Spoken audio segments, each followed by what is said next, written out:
প্রিয় শিক্ষার্থী বন্ধুরা, আজকে আমরা যে বিষয়টি শিখতে যাচ্ছি সেটা হলো ফোল্ডার থেকে কিভাবে ইমেজ সার্ভারে শো করবেন।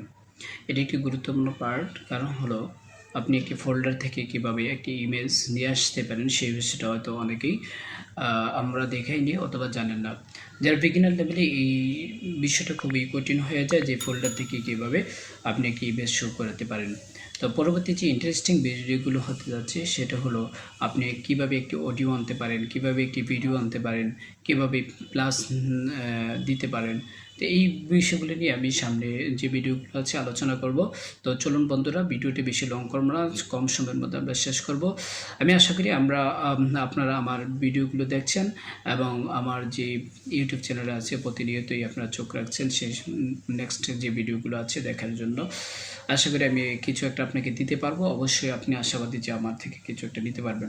তারপরে যদি কোনো কিছুতে সমস্যা হয়ে যায় অবশ্যই আপনি আমার ভিডিও নিচে কমেন্ট করেন, আমি তার আনসার দেব। এমন যদি কোনো সমস্যা হয় তাহলে আমি জুম আইডি থেকে অথবা স্কাইপে দিয়ে আপনার সমস্যাগুলো সমাধান করে দেব। চলেন স্ক্রিনে চলে যাই।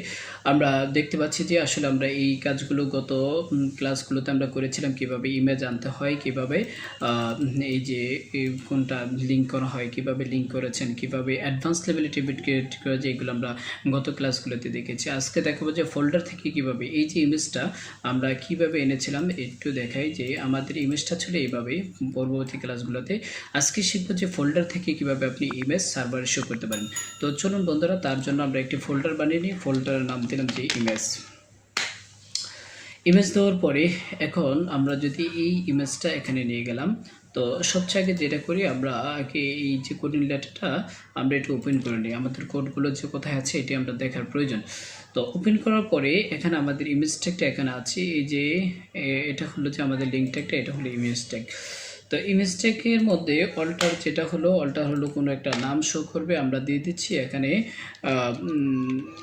ইমেজ, শুধু ইমেজ দিয়ে দিই আমরা নামটা। তাহলে দেখবেন যে ওইখানে যদি ইমেজটা শো না করে তবু আমাদের যে নামটা শো করবে। এখানে দেখুন আমাদের ইমেজটা শো করছে না, কিন্তু ওই যে ইমেজ অল্টারের মধ্যে যে ইমেজ নামটা বলে দিলাম সেটা কিন্তু অবশ্যই শো করেছে। তাইলে আমরা বুঝতে পারলাম অল্টারের মধ্যে যেই আপনি নামটা দেবেন কোনো জায়গায় যখন ইমেজ না পাবে তখন কী করবে, সে জায়গায় নামটা শো করবে। তো প্লিজ শিক্ষার্থী আমাদের আসলে ইমেজটা আসছে না কেন, তার জন্য আমরা বুঝতে পেরেছি। আমরা ফোল্ডারের মধ্যে যখন ইমেজটা নিয়ে গেছি তাহলে সে ডিরেকশনটা পায়নি, সে কোথায় থেকে এই ইমেজটা ওপেন করবে। তো চলুন বন্ধুরা, তার ডিরেকশনটা আমরা বলে দিই। আমরা আমাদের কোডিং লেটারে যাই। এখানে যাওয়ার পরে আমরা একটু খেয়াল করে দেখুন যে আমরা এই ইমেজটা কোথায় নিলাম, আইএমজি ইমেজের মধ্যে নিয়ে গেলাম। তাহলে এই আইএমজিটা আমরা এখানে বলে দেব। এখানে যাওয়ার পরে এই যে ইমেজ নামটা, এই যে এটার আগে আমরা বলে দেব আইএমজি। দেওয়ার পরে একটি স্ল্যাশ দিতে বলবেন না, যদি স্ল্যাশটা না দেন তাহলে অবশ্যই আপনার এই ইমেজটা আসবে না। তো চলুন বন্ধুরা, সেভ দিলাম। সেভ দেওয়ার পরে আমরা যদি এখানে আসি, ক্লিক করি, দেখুন আমাদের ইমেজটা আবার চলে আসলো।